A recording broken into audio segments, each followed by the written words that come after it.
Olá, meus irmãos, eu gostaria de compartilhar um texto da palavra do Senhor no livro de Josué, capítulo 24, versículos 14 e 15. Diz assim o texto: Agora, pois, temei ao Senhor e servi-o com integridade e com fidelidade. Deitai fora os deuses aos quais serviram vossos pais da além do Eufrates e no Egito, e servi ao Senhor. Porém, se vos parece mal servir ao Senhor, escolhei hoje a quem sirvais. Se aos deuses a quem serviram vossos pais que estavam da além do Eufrates, ou aos deuses dos amorreus em cuja terra habitais. Eu e minha casa serviremos ao Senhor. Queridos irmãos, antigamente nas nossas igrejas, nas escolas dominicais, havia uma campanha muito conhecida, era a chamada campanha da chave, quando a superintendência da escola dominical sugeria às famílias que trouxessem a chave da casa, ou seja, ninguém ficaria para trás e viriam todos para a escola dominical. Ninguém ficaria assistindo televisão, ninguém ficaria deitado, dormindo, mas viria para a igreja para louvar o Senhor, para engrandecer o Senhor. E todos da casa estavam na igreja reunidos para o culto e adoração. O livro de Josué, meus irmãos, é um livro interessante porque ele é o livro que conta a história, ou narra a história da posse da terra prometida. Deus, como todos nós sabemos, deu a Josué a incumbência de tomar posse da terra. O Senhor Deus impediu Moisés de entrar na terra com o povo e tomar posse. Foi Josué o escolhido para esta tarefa árdua, claro, difícil, mas o Senhor deu a ele essa incumbência. E Josué fez isto com muita fidelidade e dedicação ao Senhor. Agora nós vemos aqui no capítulo 24, neste capítulo, nos versículos que acabamos de ler, que Josué diz para o povo, ou conclama o povo a uma atitude. No início do capítulo 24, temos registrado: Depois reuniu Josué todas as tribos de Israel em Siquém e chamou os anciãos de Israel, e os seus cabeças, e os seus juízes, e os seus oficiais, e eles se apresentaram diante de Deus. Então Josué disse a todo o povo: Assim diz o Senhor Deus de Israel. E Josué então conclama o povo e começa a recordar para o povo tudo que Deus tinha feito por eles, como foi o agir de Deus por eles através da misericórdia do Senhor, desde quando eles saíram do Egito. E depois de ter recordado para o povo tudo que Deus havia feito, então Josué conclama o povo para uma decisão definitiva em suas vidas. A vida desse servo do Senhor foi uma vida de dedicação ao Senhor, e ele agora então sente diante do povo essa responsabilidade de conclamar o povo. Quase ao final da sua existência, Josué toma mais essa decisão, ao reunir essa liderança e conclamá-la para essa decisão de servir ao Senhor, depois de ter relembrado tudo que Deus havia feito pelo povo. Relembrado tudo que Deus havia feito para o povo. O capítulo anterior, lá no capítulo 23, no verso 14, Josué tinha dito para o povo: Eis que já hoje sigo pelo caminho de todos da terra, e vós bem sabeis de todo o vosso coração e de toda a vossa alma, que nenhuma só promessa caiu de todas as boas palavras que falou de vós o Senhor vosso Deus, todas vos sobrevieram, nenhuma delas falhou. Josué convoca o povo para reafirmar a aliança diante do Senhor, uma vez que já haviam agora adentrado a terra prometida. Josué convoca todos para uma postura clara e definida sobre a maneira como eles haveriam de agir e servir ao Senhor na terra prometida. Ele deixa claro para aquela liderança que a sua decisão pessoal era de servir ao Senhor, ele e sua casa. Josué diz que ele e sua casa serviriam ao Senhor. E é sobre isso, queridos, que eu gostaria de compartilhar esta passagem de Josué 24, sobre esse tema, o lar que serve ao Senhor. Observem, queridos, que Josué não deixou de fora nenhum dos seus. Ele diz, eu e minha família. Melhor, ele diz, eu e minha casa. Ou seja, minha esposa, meus filhos, meus auxiliares, meus empregados, todos. Em outra oportunidade, ainda nesse mês, havíamos falado sobre o papel e a importância do sacerdote do lar. A responsabilidade que tem o sacerdote do lar de orientar a sua família, espiritualmente sobretudo, orientar sua família. E é isso que Josué está colocando aqui. Sua decisão de continuar servindo ao Senhor, juntamente com todos os seus, toda a sua casa. Ele está exercendo esse papel.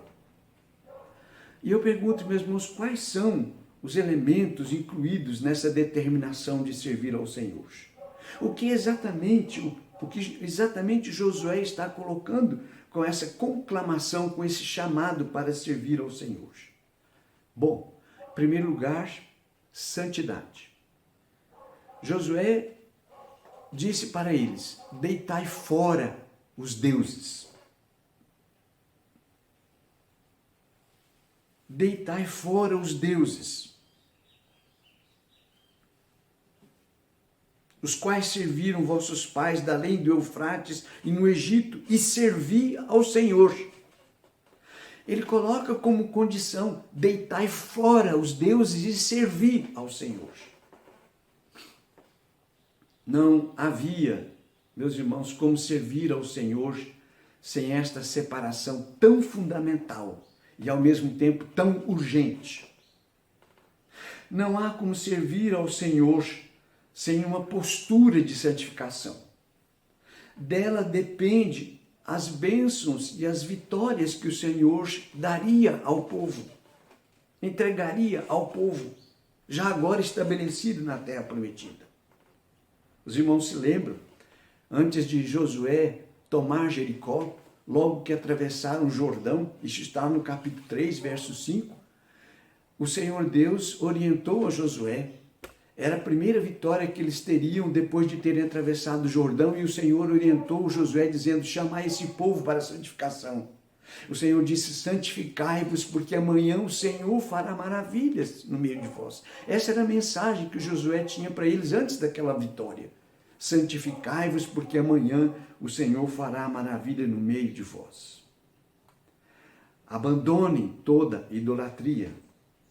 É o que ele estava dizendo. Dediquem suas vidas somente ao Senhor.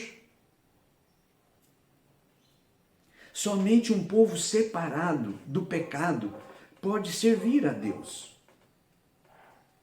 E a pergunta então, meus irmãos, que fica é, temos buscado essa santificação nas nossas vidas? Temos nos empenhado para alcançarmos uma vida de santidade que agrada ao Senhor? Temos examinado a palavra do Senhor com interesse e devoção? Temos, nesse sentido, desejado realmente uma vida de santidade, orando ao Senhor? Temos orado ao Senhor? Você tem feito isto? Você tem buscado para o seu lar, em oração, uma vida de santificação? Mas Josué disse outra coisa para eles. Além da santificação, Josué disse integridade. Servir ao Senhor com integridade. Na palavra do Senhor, o exemplo mais eloquente, maior, e os sinais mais evidentes que nós temos de integridade, verificamos na vida e na pessoa de Jó, na conduta de Jó. O tema do livro de Jó, aliás, é integridade ao Senhor. Pois bem, Josué clama e chama o povo para servir ao Senhor com integridade. E Josué declara que servir ao Senhor com integridade implica servir com obediência. Integridade, servir ao Senhor com integridade, implica obediência. Por isso o texto lá de Jó diz, em tudo isto não pecou Jó contra o Senhor. Tudo que Jó experimentou na sua vida, diz o texto, em tudo isto Jó não pecou contra o Senhor. Integridade implica obediência irrestrita a Deus e aos seus mandamentos, claro. Nessa história, meus irmãos, não existe meio termo. Não existe a história do mais ou menos ou do quase obediente. Ou você é obediente a Deus ou você não é obediente a Deus. Não há um meio termo. Ou nós somos ou não somos obedientes. E integridade diz respeito a isto. Mas integridade não é só obediência. Integridade implica também fazer a vontade do Senhor. Colocar-se na vontade do Senhor. Ou seja, cumprir seus santos propósitos para nossas vidas. Deus tem propósitos para as vidas de cada um dos seus. Para as nossas vidas. E esse propósito, obviamente, implica realizar sua vontade. Fazer a vontade do Senhor. O apóstolo Paulo, na carta aos Efésios, no capítulo 2, diz que nós somos preparados Deus preparou boas obras para nós andarmos nelas. Ele preparou para andarmos nelas, boas obras para andarmos nelas. Qual é o propósito divino para a sua vida? Para a vida dos seus queridos. O que Deus tem a realizar através de você, através dos seus queridos, o que Deus tem a realizar através do seu esposo, da sua esposa, dos seus filhos. Você já perguntou isto para o Senhor? Tem perguntado ao Senhor e tem buscado realizar a vontade do Senhor na sua vida? O seu lar busca realizar a vontade do Senhor? Mas por último, meus irmãos, há uma outra expressão que Josué usou aqui na hora que ele falou sobre servir ao Senhor. A expressão que ele usou foi fidelidade. A pergunta sobre para que Deus criou o homem tem uma só resposta. Nós sabemos. Deus criou o homem para glorificá-lo e exaltá-lo para sempre. E isto significa nada mais, nada menos que adoração, culto a Deus. Deus deseja e espera ser adorado por suas criaturas, cultuado pelas criaturas que Ele colocou sobre a terra. E isso também é extremamente bom para as suas criaturas, para os seres humanos em especial. Há gozo e alegria em servir a Deus, em exaltar o Senhor como único e soberano Criador de todas as coisas. O autor da vida, doador da fé. A adoração requerida pelo Senhor, o culto requerido pelo Senhor é revestido dessa consagração. Isto é, somente a Ele, exclusivamente a Ele. Deus não divide a sua glória com ninguém. Deus não divide sua glória com os astros, com as estrelas, com os céus. Há na Bíblia registro de quando o povo de Deus estava adorando os astros e os céus e as estrelas, e Deus condena isso, isso é idolatria. Deus requer adoração e culto exclusivamente para Ele. Fidelidade significa isto. Fidelidade ao Senhor significa exclusividade ao Senhor. Deus não divide sua glória com nada, nada que Ele tenha criado e colocado sobre a terra. O profeta Isaías, como todos nós sabemos, no seu livro também, denuncia a atitude do povo de comparecer no templo para adorar o Senhor, mas fazendo coisas que desagradavam o Senhor, idolatrando. Por isso o profeta falou para o povo: quem requereu de vós? Deus, através de Isaías, disse: quem requereu de vós o só pisardes os meus atos, só comparecerdes ao templo, quando vocês estão fazendo coisas que aborrecem o Senhor, que desagradam o Senhor? a idolatria.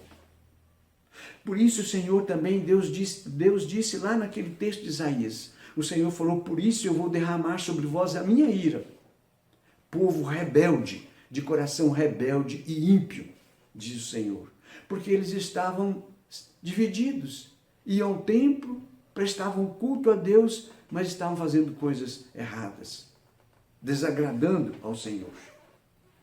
O Senhor questionou essa atitude deles. Não estava havendo fidelidade, exclusividade ao Senhor. Você tem servido ao Senhor com fidelidade? Será que se o Senhor fizer uma análise, se ele, na sua casa, será que o Senhor não vai encontrar na sua casa uma espécie de ídolo do lar? Seu lar serve de fato ao Senhor somente? Seus filhos estão focados em servir ao Senhor numa vida de consagração e culto a Deus? Penso, meus amados, que mais do que nunca nós estamos precisando orar, interceder, dobrar nossos joelhos e orar pelas nossas famílias. Mais do que nunca, rogar ao Senhor a sua divina misericórdia, a sua graça, seu perdão sobre nós. Para que nossa família, nosso lar, esteja servindo ao Senhor. Por isso eu quero sugerir, reserve diariamente um tempo para você orar, para você interceder pela sua casa. Coloque a sua família na presença do Senhor, clame ao Senhor. Peça a Deus que Ele conceda graça e misericórdia para o seu lar, para que todos possam viver servindo ao Senhor em santificação, em integridade e em fidelidade. Vamos orar. Deus bendito, nosso Pai, tenha compaixão, ó Deus, e misericórdia de todos nós. Abençoa, ó Deus, os lares e as famílias da igreja. Coloca, ó Deus, a tua mão de poder e graça infinita sobre as famílias. Abençoa, ó Deus, para que haja arrependimento, para que haja busca, para que haja, ó Deus, consagração, santificação, desejo, ó Deus, de servir ao Senhor, agradar ao Senhor. Ó Deus, nós reconhecemos o quanto necessitamos da tua misericórdia. Abençoa, ó Deus, os lares da igreja, o teu povo, em nome de Jesus, o teu Filho, nosso Salvador. Amém. Deus abençoe a vocês todos.